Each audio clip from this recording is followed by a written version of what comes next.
Hello, 8th grade. We are moving on to Chapter 8 in Social Studies today, from the Appalachians to the Rockies, 1770 to 1828, New Territories in the West, and the War of 1812. So we're going to start on the first section today, where we are moving on to post-Revolutionary War. The nation is now free and founding who they are. We see westward expansion and a lot of new changes for the nation. So that's what we're going to be covering in Chapter 8. So let's start right in on page 144. Some highlights we're going to read about in this chapter are Daniel Boone, the Northwest Territory, the Louisiana Purchase, the War of 1812, and the acquisition of Florida. Between the time the United States won independence and the early 1800s, America's population nearly doubled. As the population grew and the land became scarce, people moved west, seeking greater opportunities for themselves and their families. Before long, they poured over the rolling Appalachians and into the fertile lowlands of Ohio, Tennessee, and Kentucky. But their westward advance did not stop there, for as soon as the hardy pioneers reached the Mississippi, their need for more land would be met by the Louisiana Purchase, which would double the area of the United States. Daniel Boone, the young pioneer, taught by the Indians. As a young Quaker boy in Reading, Pennsylvania, Daniel Boone already possessed a pioneering spirit. In 1744, Daniel's father sent him out to tend cattle on some land the family owned a few miles away.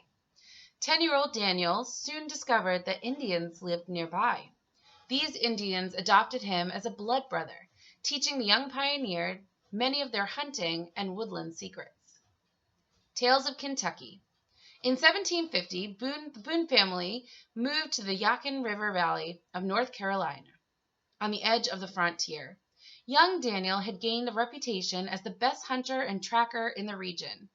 Mountain man John Finley captivated him with stories of land beyond the mountains that the Cherokee, Shawnee, and Iroquois called Kentucky, which means dark and bloody ground.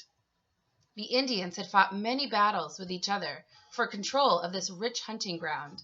Daniel Boone decided that someday he would live in Kentucky. The Cumberland Gap. In 1768, Daniel Boone met John Finley again. Finley told Boone of an Indian trail known as the Warrior Path, which supposedly led to Kentucky through the gap in the mountains, the long-forgotten Cumberland Gap. In 1769, Daniel Boone led a party of men on an expedition into the mountains. Going west from North Carolina, they discovered the Warrior's Path and followed it through the Cumberland Gap into Kentucky. Boone and his men saw much wild game as they explored the Kentucky wilderness, including buffalo, elk, deer, and wild turkey. Finley's tall tales of Kentucky were true. Big Bone Lick. When Daniel Boone and his men first explored central Kentucky, they discovered a large salt lake and salt springs. One of the reasons so many animals congregated to the area was for salt. At a spot the explorers called Big Bone Lick, an entire valley was littered with bones of giant mastodons, dinosaurs, and sloths that once had thundered in to lick the salt. The salt deposits of Kentucky were a valuable discovery, for salt was the main preservative of the time. Because there was no refrigeration, people had to pack their meat with salt to keep it from spoiling. The Wilderness Road. By March 1775, Daniel Boone had made many trips into Kentucky. With 30 men, he now blazed a trail of almost 300 miles long through the Cumberland Gap from North Carolina to Louisiana, Kentucky, on the Ohio River. For years, people had to walk through the Wilderness Road, carrying their belongings on their backs. Eventually, it was cleared and leveled for wagon trains to roll into Kentucky and Tennessee. Boonesboro.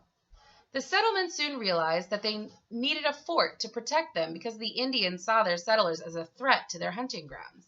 Although Daniel Boone preferred to make peace, he was not afraid to fight. Not far from the south of present city Lexington, Kentucky, he built a fort which became known as the town of Boonesboro. With an abundance of game, fertile soil, and salt, Kentucky drew settlers westward by the hundreds. Pioneers settled Kentucky and Tennessee.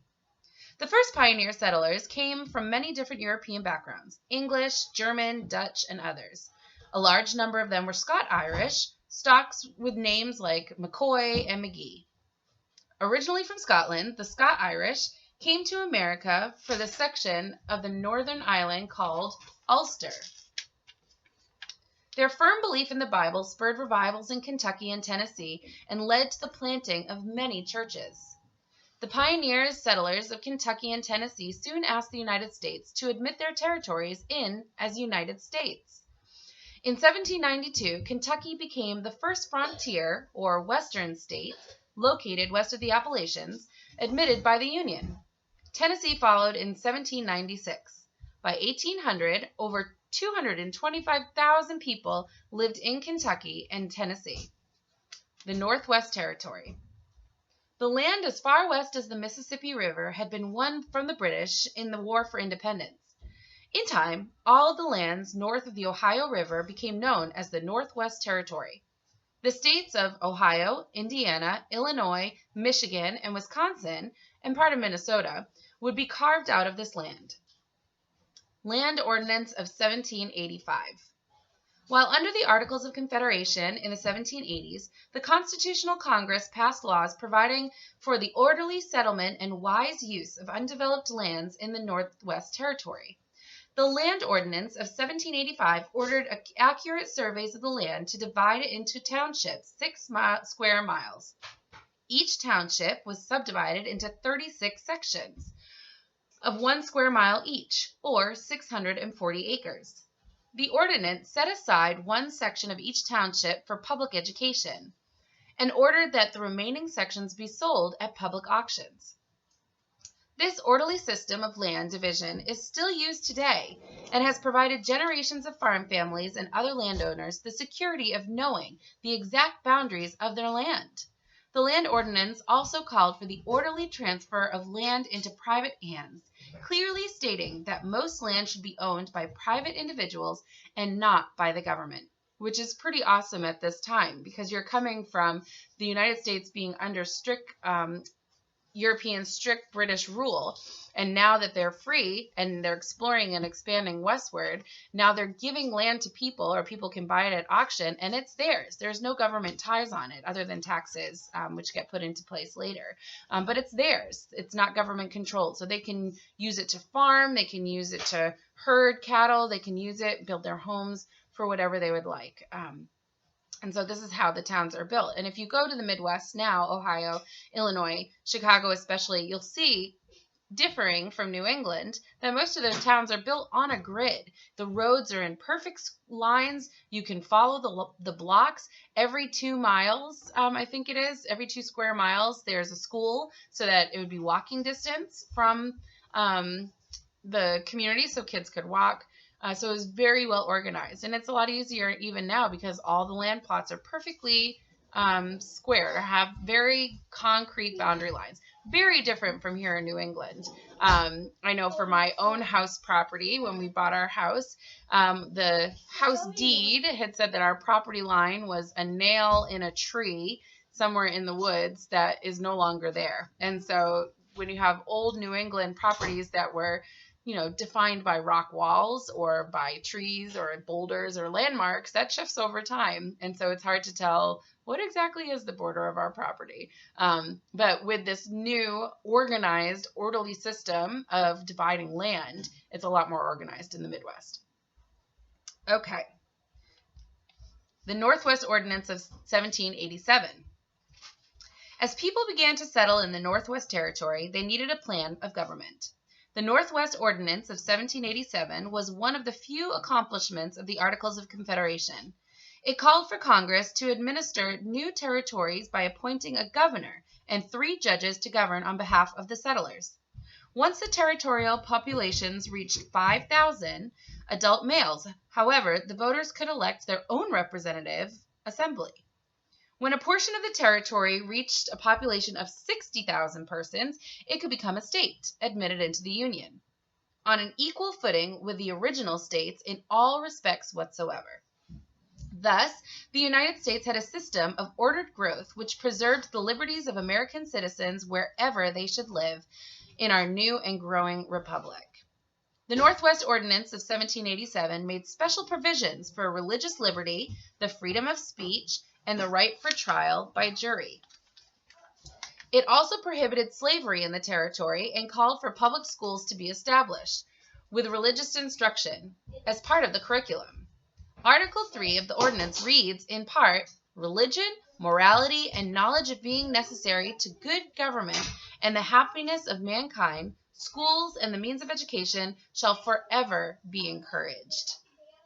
So this is right in there, kind of their governmental laws from the beginning of having religion in school and having school be a priority for those areas forever.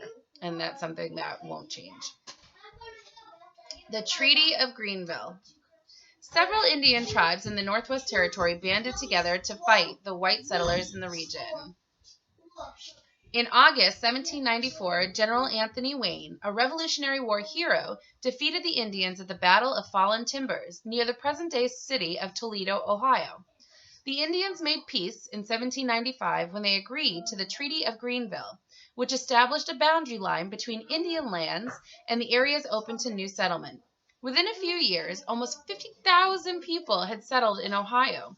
In 1803, Ohio became the first state of the Northwest Territory to be admitted in the Union. So a couple questions for you to answer. You can go to your packet and go ahead and answer those based off of what we just read. How did Daniel Boone learn to survive in the wilderness? What contribution did Boone make to the westward movement? What kinds of bones were found at Big Bone Lick? Why was salt so important to the new settlers? What group of settlers came from Ulster, a section of Northern Ireland, and where did they settle? Name the first Western state. When did it become a state? What states carved out the Northwest Territory? When could the Northwest Territory elect its own representative body? When could the portion become a state?